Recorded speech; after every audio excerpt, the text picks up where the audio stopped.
Bienvenue pour un week-end à Nashville. Alors j'ai déjà fait un guide de Nashville que vous trouvez sur YouTube et nos différents médias. Je vous conseille de le regarder en premier, s'il est beaucoup plus long, complet, et puis il va surtout à l'essentiel.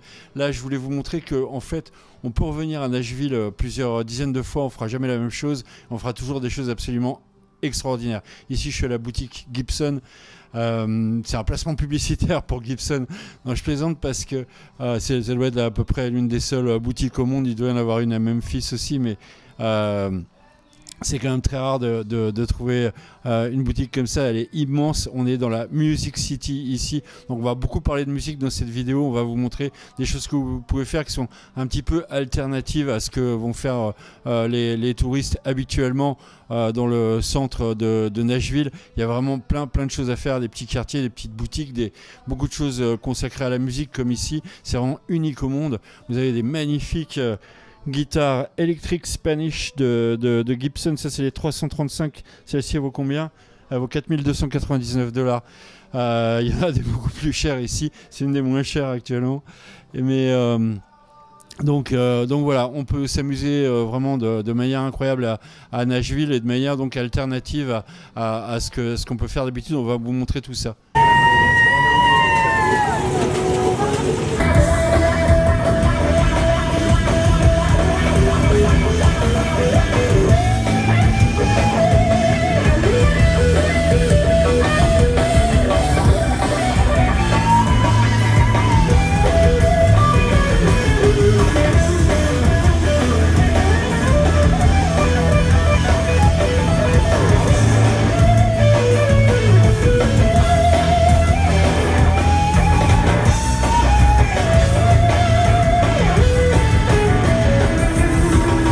Nashville, où que vous alliez, vous avez de la musique. Parfois vous rentrez dans un magasin de vêtements et vous avez le chanteur avec sa guitare acoustique. C'est absolument partout. Le jour à Five Points, je rentre dans je croyais que c'était une boulangerie en fait c'était un magasin de guitare. Vous avez des magasins de guitare absolument partout. C'est absolument incroyable. Mais vous n'avez pas que le centre de Nashville. Ici on est à Green Hill, c'est au sud de Nash et il se trouve le Bluebird Café. Donc c'est un des cafés les plus connus du monde. Et pourtant c'est tout petit, il y a 90 places à l'intérieur, mais ça a été ouvert en 1982 et si t'es pas passé au Bluebird Café dans ta vie, t'es vraiment pas un bon chanteur à Nashville.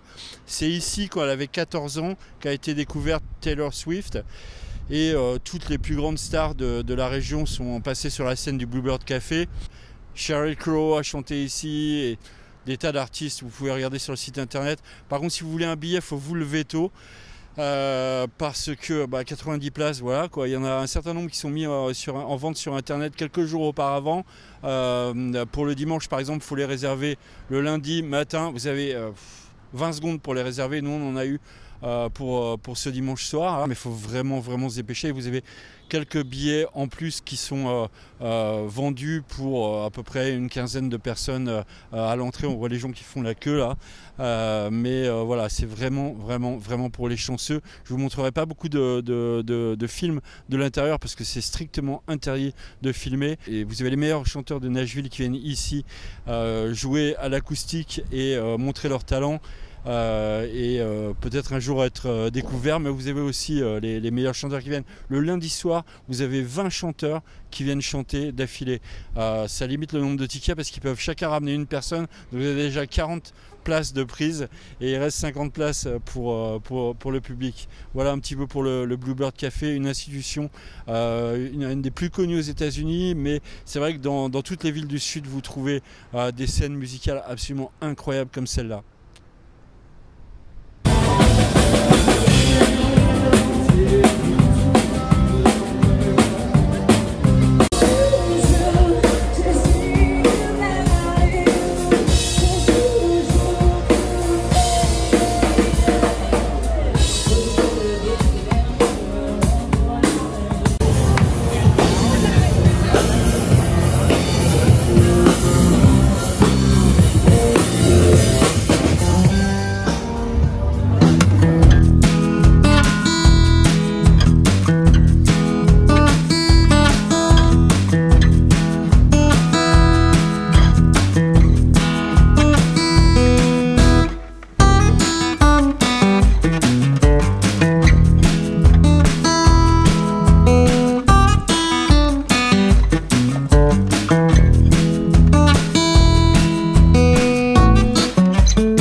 visiter Nashville en dehors des quartiers touristiques de Broadway, par exemple avec tous les honky tonks, vous avez des endroits où vous avez vraiment les locaux qui sortent, comme par exemple le quartier de Five Points.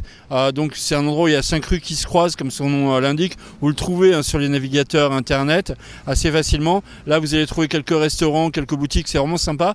En revanche, Five Points c'est un plus grand quartier, donc vous pouvez trouver, là on est à 1500 mètres par exemple du carrefour en question, et vous trouvez des endroits comme ça avec des petits restaurants, des petites boutiques un petit peu partout dans le quartier, et là vous avez 0 touriste. C'est vraiment, enfin bon, vous allez être les premiers, mais on vous fait découvrir, c'est vraiment sympa. Il n'y a pas que Broadway à Nashville.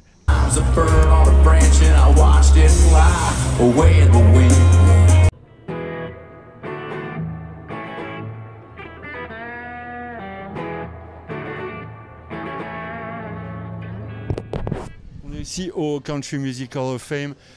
Je vous l'ai déjà fait visiter sur ma vidéo principale sur Nashville, mais aujourd'hui on vous emmène au studio B de RCA. J'en profite quand même pour vous montrer ce magnifique espace de guitare Gretsch. Donc les tours en fait pour visiter le studio B de RCA partent du Country Music Hall of Fame. Vous pouvez en profiter pour visiter les espaces de musées et puis les espaces de vente ici. Vous venez de voir le bâtiment historique des disques Decca, des studios d'enregistrement Decca. Derrière moi, c'est le bâtiment historique du studio A de Columbia Records, qui a été créé en 1955. Ici, on est à Music Row à Nashville.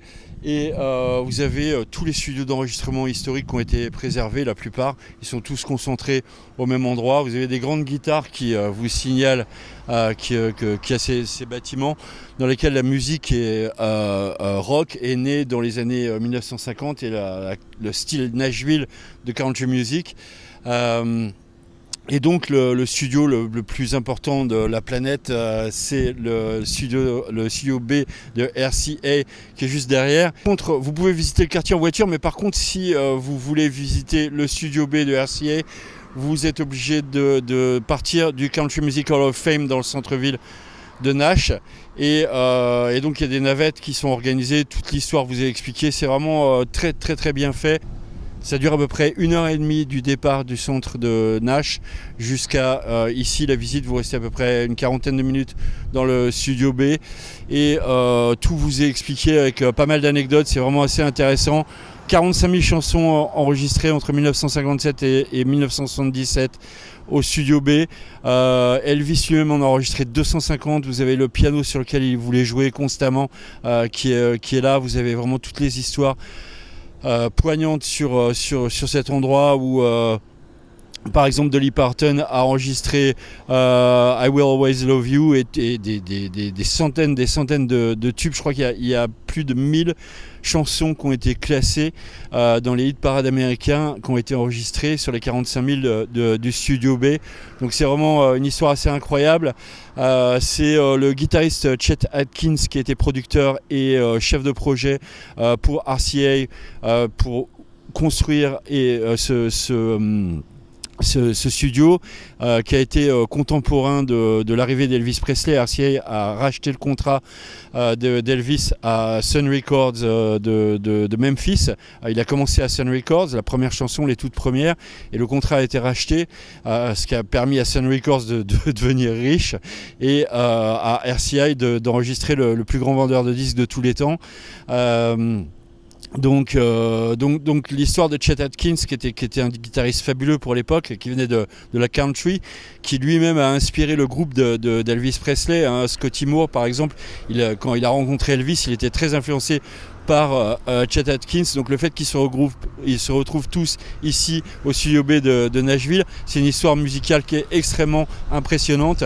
Et voilà, les anecdotes sont sidérantes sur Elvis qui demande d'éteindre les lumières du studio et qui chante ses chansons complètement dans le noir.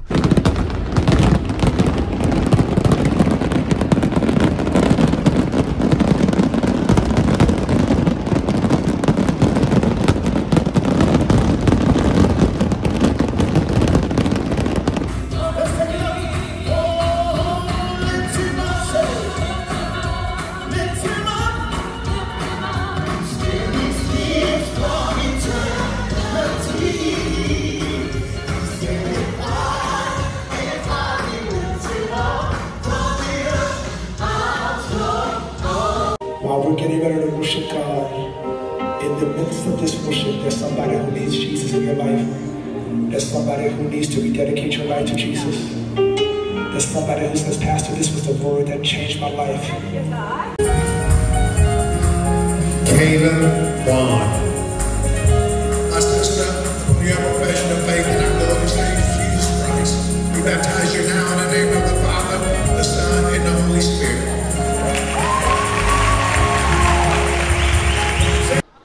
On est ici à l'église baptiste Mount Zion à Nashville. Il y a 3 églises en ce moment. Il y en aura certainement plus encore qui s'appellent Mount Zion à Nashville. C'est la même congrégation et la cérémonie dominicale vient de se terminer.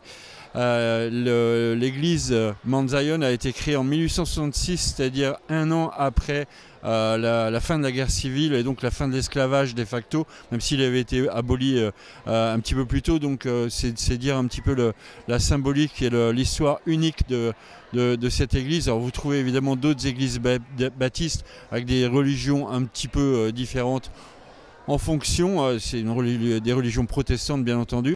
Nashville, c'est aussi une histoire de spiritualité, une histoire de musique aussi. Ce que vous allez vivre si vous venez ici à Mount Zion, c'est absolument unique. L'accueil est magnifique et la spiritualité qui est vécue ici par cette communauté vient donc d'absolument très loin et vous fait vous envolez chaque dimanche à chaque cérémonie. Donc là ici on est dans la plus grande des églises, vous avez des plus vieilles églises dans le centre-ville. C'est toujours la même congrégation mais c'est pas à la même heure. Si vous voulez vivre des moments musicaux différents des endroits touristiques du centre de Nashville, venez ici et vous verrez, c'est spirituellement absolument incroyable et les gens sont extraordinaires.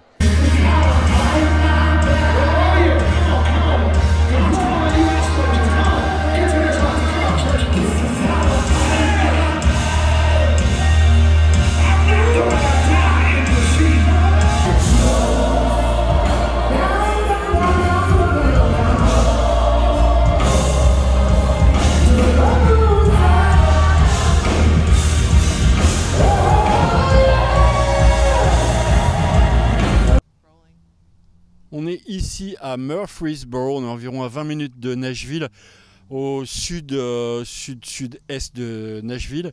On est ici à la Oaklands Mansion. C'est une maison qui a été construite en 1815 par la famille Manez, donc le docteur Manet et sa femme. C'est sa femme qui avait une très grande fortune, qui a construit une plantation ici. Ses parents avaient des plantations un petit peu partout dans le sud, je crois qu'ils en avaient 3, entre autres dans le Mississippi. Ils se sont installés ici à côté de Nashville. Mais le commerce pratiqué ici, c'était pas de la plantation, c'était beaucoup plus sordide. C'était du trade, du marché d'esclaves. On vendait des esclaves, donc ils avaient des esclaves à eux pour s'occuper d'eux et de leurs enfants. Et puis ils vendaient en plus des esclaves, mais il y avait un petit peu des plantations autour, donc on peut appeler ça une maison de plantation. C'est comme ça que ça s'appelle en tout cas. Le site ici, Murfreesboro, a été marqué par la guerre civile, la guerre de sécession. Il y a eu... le site est passé de main à plusieurs reprises. D'abord, il était tenu par les troupes de l'Union. C'était un carrefour stratégique assez important de Murfreesboro. Et il y a eu un raid fameux de nuit par le général Forrest, le fameux général Forrest, grand général de la Confédération, qui est resté connu pour le nom du film Forrest Gump, mais pas seulement, surtout pour avoir fondé le Ku Klux Klan un petit peu après la guerre de sécession. Donc il a fait un raid ici, il y a le champ de bataille juste derrière où ça s'est déroulé. Et donc voilà, ça a changé de main évidemment à plusieurs reprises. La famille Manez a été témoin durant la nuit, elle a vu les fusillades du raid de Forrest. Donc voilà, c'est la région de Nashville, c'est époustouflant, c'est vraiment super beau partout. Le centre du Tennessee, c'est vraiment magnifique. L'Est aussi avec les montagnes, bien entendu. Donc voilà, il y a d'autres très belles maisons comme la Belle Maid Plantation par exemple à visiter à côté de Nashville. Donc vous pouvez visiter aussi The Hermitage du président Andrew Jackson. Voilà, cherchez, vous avez vraiment des sites absolument délicieux pour aller passer par exemple un dimanche après-midi. Et voilà, à l'intérieur de la maison, vous avez encore un tiers du mobilier qui date de l'époque du 19e siècle. Et le reste est vraiment bien aménagé, donc vous pouvez vous imaginer absolument comment c'était à l'époque. Il n'y a plus de possibilité de voir de quartier d'esclaves parce que, en fait, comme leur ressource numéro 1 c'était les esclaves à la famille qui possédait cette plantation, ils ont été obligés de vendre les terrains sur lesquels il y avait les quartiers d'esclaves. Donc tout a été détruit après la guerre civile. La musique que vous pouvez entendre au Bluebird Café ou ailleurs à Nashville, c'est ce qu'on considère dans la catégorie Americana, c'est-à-dire une personne, un homme avec une guitare, une femme avec une guitare, mais en tout cas des auteurs-compositeurs avec une guitare. J'ai les t-shirts du Bluebird ce matin. On a bu quelques bières, mais on est en route pour Cummins Falls State Park. C'est un de ces beaux parcs du Tennessee dans lequel il y a des chutes absolument époustouflantes. Cummins, c'est à 1 heure à l'est de Nashville en direction des Smoky Mountains si vous passez par là, mais vous en avez d'autres state parks qui sont vraiment très beaux. Vous avez plusieurs options pour aller voir des belles sources. Sont dans les collines, donc Nashville, quand vous allez à Memphis, c'est tout plat, dans la vallée du Mississippi, donc c'est à l'ouest du Tennessee. Nashville, c'est un peu vallonné, et puis l'est, vous avez les Smoky Mountains. Voilà, entre Nashville et les Smoky Mountains, les collines forment des superbes chutes d'eau. Donc vous pouvez aller voir Rock Island par exemple, c'est ma préférée. Donc c'est entre Nashville et Chattanooga. C'est vraiment super beau avec les chutes qui sortent de la forêt. Vous avez aussi Fall Creek Falls. C'est vraiment pas mal, très agréable aussi. C'est à peu près dans la même région. Et là, c'est un grand state park dans lequel vous pouvez faire pas mal de randonnées avec des chutes différentes. Donc voilà un petit peu. Nashville, c'est pas juste la ville, c'est aussi le Tennessee, hein, c'est super beau. Je vous le recommande vraiment. Bon, l'hiver, c'est un peu froid et enneigé, mais le reste de l'année, c'est sublime. Je vous recommande quand même de sortir de la ville pour faire des balades parce que c'est vraiment très très beau, surtout avec des monuments comme ces chutes d'eau là partout. Voilà.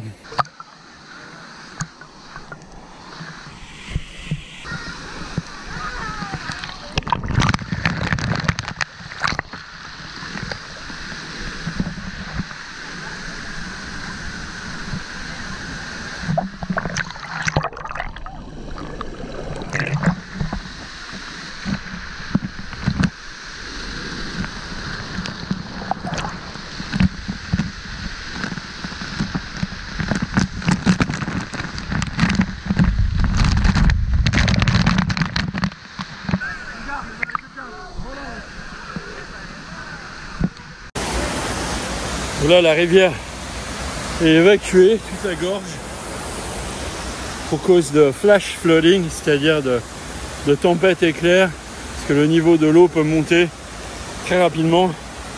Et donc les rangers font évacuer la gorge. Enfin, on a réussi à nager, on en a bien profité. Mais la tempête est vraiment là, comme chacun peut le voir. Et ici à Cummins Water Park, là on est en train d'évacuer, je vais vous expliquer. C'est donc à 1 heure de Nashville, à l'est. Et pour venir, il n'y a qu'un seul bassin, celui que on va vous montrer là avec les grandes chutes d'eau pour nager. Donc l'accès à la gorge est limité à 200 personnes. Nous on a pris des billets il y a 2 jours. Le problème c'est plutôt quand c'est durant le week-end. 200 places, là ça part très très vite. Parfois plusieurs semaines avant. Enfin, je crois que ça ouvre 1 semaine à l'avance. Bon, enfin, vérifier en tout cas. Donc, en tout cas, nous, pour un lundi, on n'a eu aucun problème à trouver des billets. Mais c'est complet, hein, clairement, je n'ai pas regardé, mais il y avait bien 200 personnes à la source. Donc voilà, après c'est pas très cher, je crois que c'est 7 $ par personne. Donc voilà, et par contre l'été, il y a ce qu'ils appellent des flash flooding, c'est-à-dire des pluies tropicales qui font que le niveau de la gorge monte. Et c'est peut-être pour ça aussi qu'il n'y a que 200 personnes acceptées, parce qu'il y a un seul bassin, mais aussi parce que c'est plus difficile de faire évacuer 3000 personnes que 200. Et apparemment, c'est assez récurrent. Bah, par exemple, là, ils nous avaient prévenu, de toute façon, les billets ne sont pas remboursés. Bon, c'est pas très cher, c'est pas très grave. Et nous, on est resté plus d'1h30, mais bon, voilà. Vaut mieux certainement, enfin, je sais pas si c'est exactement comme en Floride, mais en Floride, les pluies tropicales, c'est plutôt l'après-midi. Donc, vaut mieux arriver tôt le matin. Puis il y a moins de monde dans le bassin. Mais bon, écoutez, c'est bien comme ça. Juste c'est un peu l'exode pour repartir. Mais autrement, c'est quand même assez amusant. Donc si vous venez vers Nashville,